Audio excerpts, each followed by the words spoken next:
are back with another episode, and this time I got something special for y'all. This clip has been floating around the internet right now, popped up on my feed maybe like 2-3 times already, so we're gonna dive deep into it. It's from tonight's conversation with the special guest Cooley. Shout out to Cooley and the NoFugazee Podcast. If you haven't check that out right now. Subscribe to the channel. Also, happy Halloween, guys.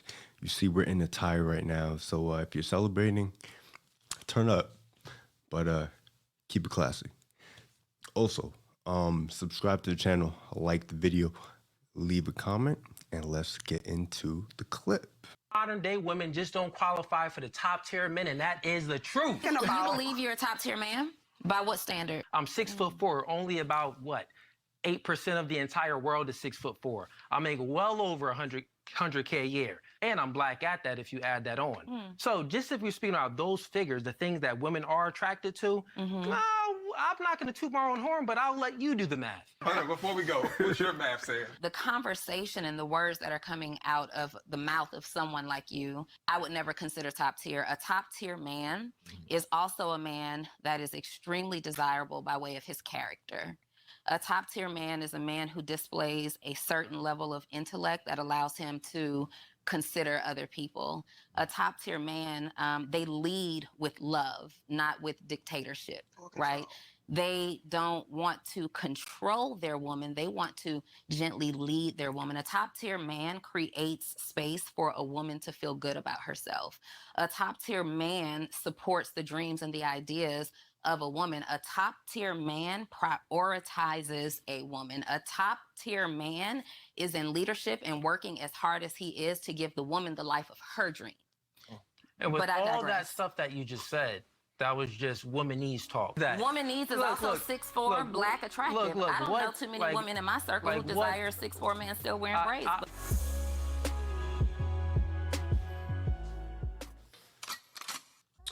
Now, shout out to Cooley. Shout out to the Tonight's Conversation podcast. I didn't get to watch the whole episode of this podcast because you have to pay for it. They should just drop this episode for free. But other than that, I think Cooley was not able to say or articulate what he wanted to say in the proper manner. And this woman obliterated him. She was able to take his words and use it against him. Now, the topic of top tier man really just comes from high value man. And shout out to the late Kevin Samuels. Without him, a lot of these conversations wouldn't even be had right now in present time. So, touching on that, I don't know if Cooley was able to stand up for himself a little bit more later on in the conversation just because we don't have the full episode. But if he didn't, this is how I would have approached that question and that whole topic of conversation of most women not qualifying for top tier men or high value men, right? So starting with, you have to come to an agreement with both parties of what you think a high value man is or what you think a top tier man. There has to be some medium on what you both agree that is. Because if you just start spewing out facts about yourself that don't really resonate with other very successful men out there, then she's going to be able to flip that and make you look dumb. Because women have a whole bunch of options. So you're not the first 6'4" man that she met. And there's going to be other 6'4" men who are losers. So there needs to be some standard on what a top tier man is and what a high value man is. And that's where Kevin Samuels comes into play. He set the standard for what a high value man is. And some people are really straying away from what a high value man is or the term high value. He didn't even come up with the term high value. He really popularized it, but everybody has just twisted and turned it into high value, most attractive man, or whatever. They came up with their own term. But around here, we're sticking with the basics. We're sticking with that, what a high value man is. And there's a difference between a high value man and being a high earner, and then also just being rare. And when I say rare, I mean rare in physicality. For example, Cooley being 6'4", he's rare. All right, not a lot of guys are actually 6'4". So I think without that commonality between the two participants within this conversation, your words and your point is going to be easily invalidated because women see men like that all the time and they're not high value or top tier. So you have to come to some middle ground. And my middle ground has always been the words of Kevin Samuels, right? I'm a Kevin Samuels disciple. And if you watch any of my previous content, you will be able to see that. All right. I studied Kevin Samuels for years, and I try to follow everything that he talks about to just become a better version of myself. So with that being said, let's watch the Kevin Samuels clip on what a high value man is, so we can really break this down and provide some clarity for a conversation like this. What is a high value man? Glad you asked. Let's define it.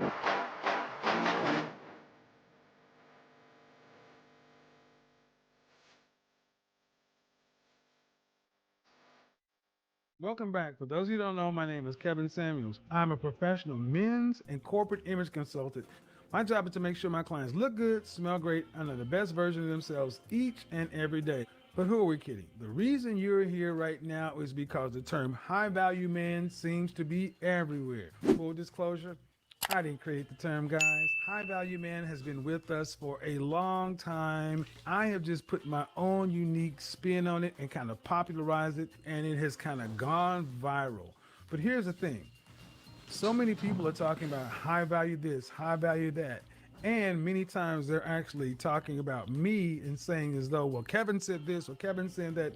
And many people are getting it 100% wrong. So in an attempt to make sense of all this, I want to give you guys the simple 6 basic principles that I define as being high value. Now, again, you don't have to agree with what I'm saying, but this is what I'm talking about when I'm saying a high value man. So your mileage may vary, your opinion is your opinion, but when I'm talking about it, this is what I'm talking about. So let's get it started. First of all, let's go over some basic definitions. High, great, greater than normal in quantity, size, or intensity. Value, the regard of something held to deserve, the importance, worth, or usefulness of something.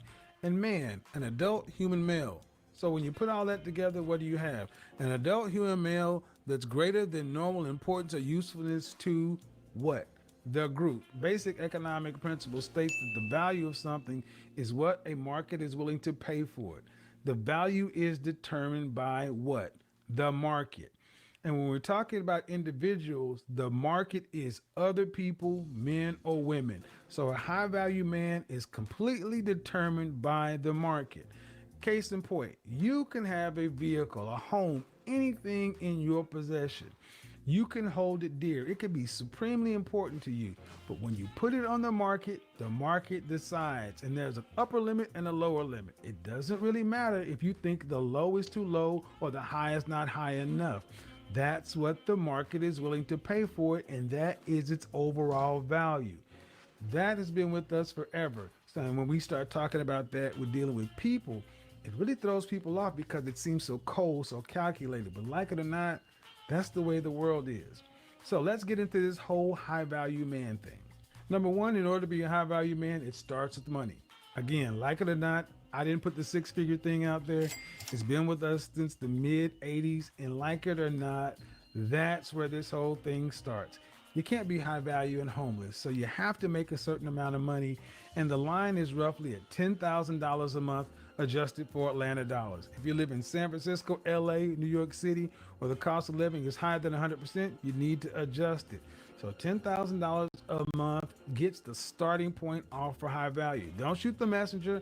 I'm just giving you what the world gave me. Number two, that money needs to be made over a length of time. i.e. performance. And that's roughly about 5 years. And about the 3-year mark, you're kind of starting to scratch the surface. Why does it need to be 5 years? Well, because guys, it's a matter of consistency and stability.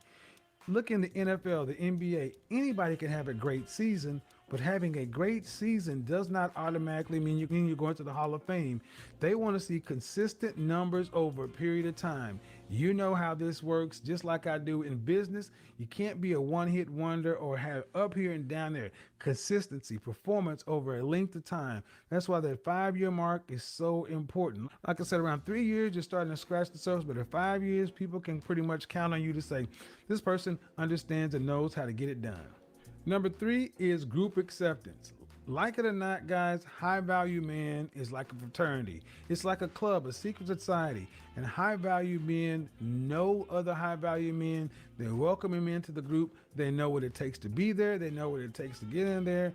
And high value men, group acceptance is supremely important. Guys, secret societies, fraternities, organizations have always been with us. And you know how this just works in just general interaction. Guys that just make their own secret society or club, but it doesn't matter as much as somebody says that group is important. Guys, this is about separation. High value men tend to huddle around other high value men for reasons I'm going to go into a little bit later. But group acceptance is another critical component of being a high value man. Why is group acceptance so important? Because the next part, a network. You have to have a network of other high value men and others. This is another stumbling block for a lot of guys, for a lot of people, because they may have the money, even the length of time. They may look like they fit the group, but if they don't even have any other high value contacts or a network, a group of others, that person's going to be looked at with a side eye. Think of it like this.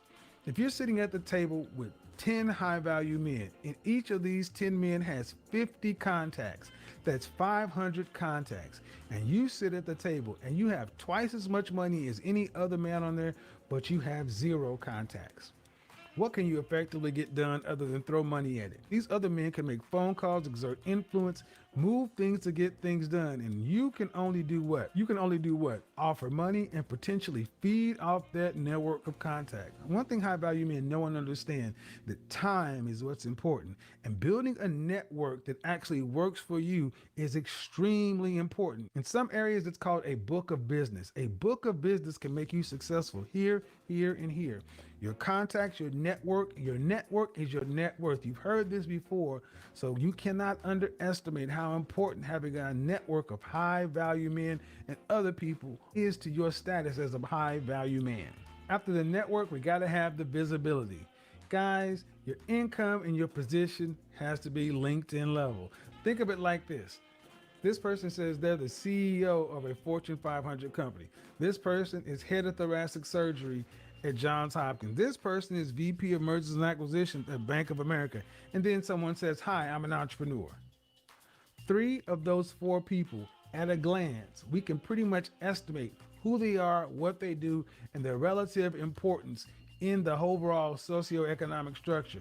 The 4th person, more information is needed. It's not enough visibility, not enough transparency. To be a high value man, it needs to be at a glance. Again, your position and your income. Guys, you may have a lot of money, but if it's coming from sketchy areas, no one can kind of understand where it's coming from. That does not give other high value men or even the public any kind of real confidence that you are who you say you are. Again, guys, it's about the market. It's what the world is thinking. They got to know at a glance that you are a high value man. And the 6th part is probably my favorite part, guys. A high value man is useful to others and the group. A lot of times you hear people say, I don't want to be used. I don't want to be used. No, I want to be used. Why? Because that means I'm useful. High value men are in demand and useful.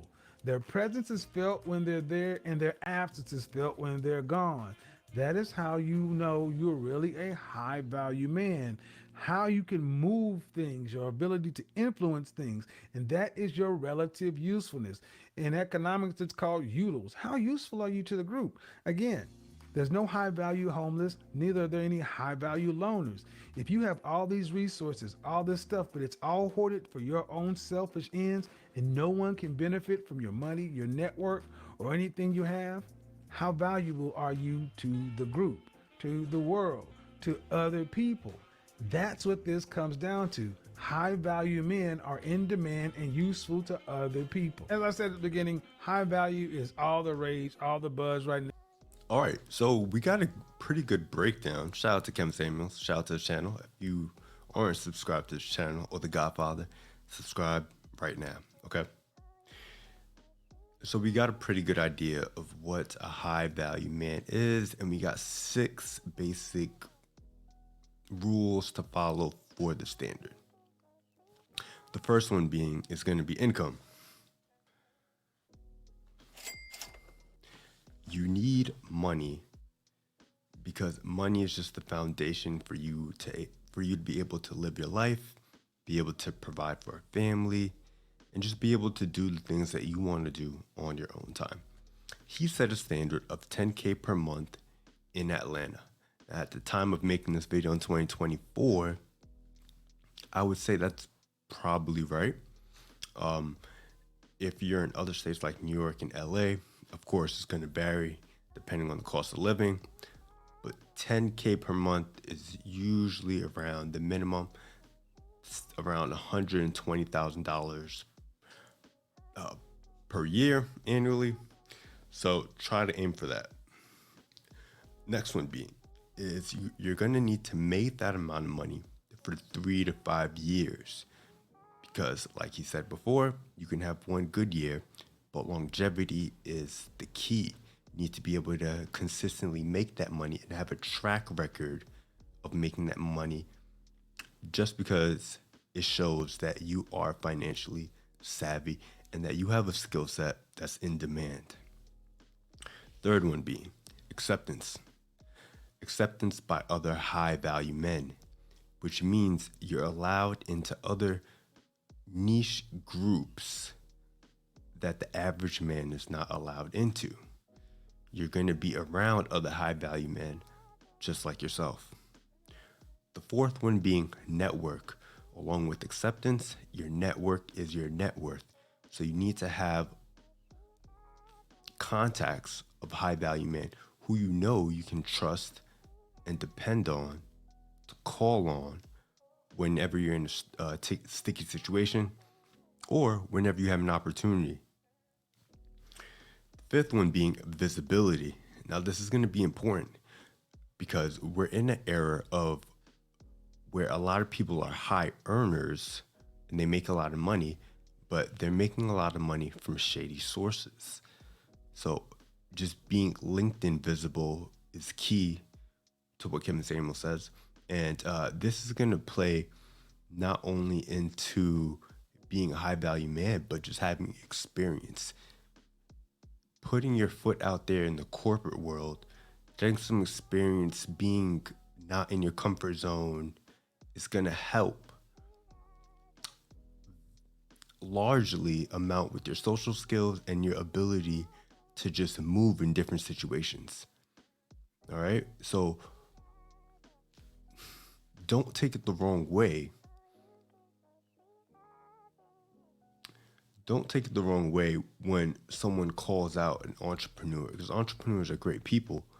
But if you don't have that skill set, or if you never went through that time in your life where you had to struggle to get a real job and to just, I don't want to say it, but you need to play the game a little bit so you get that experience and you get your foot in the door. All right. So we live in a day and age of streamers, live in a day and age of influencers, and these people have no real world experience. And without real world experience and money, you end up living in fantasy land. And when you live in a fantasy land, you're not going to know what to do when reality hits you in the face. So having that real world experience is going to be very important, and it just comes back to visibility. Sixth one is going to be utility. So like I said, your network, you have people who you can call on. They need to be able to call on you. You need to have expertise in the subject matter where if someone calls on you for help or assistance or an opportunity, you're able to explain yourself and articulate yourself in a way that can come across intelligent and can be beneficial to others. right? So that was just a quick synopsis of what a high value man is.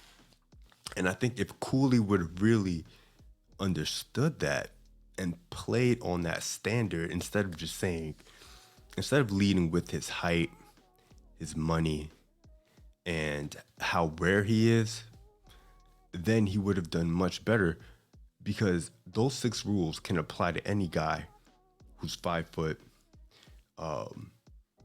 any guy who's not necessarily the best looking, who's not focused on that, right? Those set of rules can apply to those guys as well. And that woman, or the person he was debating with, wouldn't have been able to flip what he said and make him look so crazy. But what he said wasn't wrong. Also, the woman Eve was also there as well, because let me just say this. She listed out a whole bunch of different points about what she sought after in a top tier man. But really, as we know, none of those things matter unless you match her physical appearance, her physical and social status appearance first, right? And what I mean by this, you could be the most caring guy, you could have the best leadership qualities and all the other traits that she said, but she's most likely not gonna take you as an option if you're shorter than her, if your game isn't right, if you can't talk right, if you're not charismatic, if you have no social awareness. None of that really matters unless you meet these other general barriers of entry for this woman, which vary from woman to woman. So also with that, leading with your height and your money is never a good thing as a guy, because you can be a high earner, but you can also not be high value at the same time. There's a difference, right? You can be a man who's tall and makes a lot of money. That doesn't necessarily make you high value. So what we said before, high value encompasses a whole lot, but the main thing being is utility, awareness, network, visibility. So you may have 2 or 3 parts of it down packed, but it's a whole package, and it's not easy to obtain. It's going to take time. It's going to take experience, and being high value overall is a journey, right? Most men don't actually hit their financial stride until they're in their 40s to 50s. So take that with some grain of salt and stay focused on your journey. Keep your head on straight, make the right choices, make the right decisions, learn from other men, watch podcasts like this, and just stay focused. Your time is coming. Don't rush anything. Don't have children out of wedlock. Protect your seed, protect your mindset, your spirituality, and things will come in time. Everything will fall in place. But if you guys enjoyed this episode, subscribe to the channel, like the video, and I'll catch you on the next one. Peace.